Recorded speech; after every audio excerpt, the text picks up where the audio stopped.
হাওড়ার জেলা বিএনপির বিপ্লবী সভাপতি ধানের শীষ প্রতীকের মনোনীত সংসদ প্রার্থী জনতা জনাব শাহজাহান চৌধুরীকে সকালে পোস্ট অফিসের মাধ্যমে হুমকি যে চিঠি দিয়েছে তার সেই চিঠির জবাবে আমরা টেকনাফ উপজেলা বিএনপি এবং পৌর বিএনপি তার তীব্র নিন্দা জানাচ্ছি।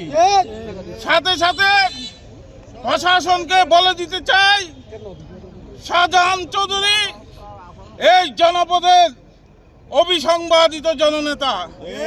তার যদি কিছু হয় এই উকিয়া টেকনাফ অস্থির হয়ে যাবে। এই উকিয়া টেকনাফের বিএনপির জাতীয়তাবাদী দলের কোন নেতা কর্মী ঘরে বসে থাকবে না।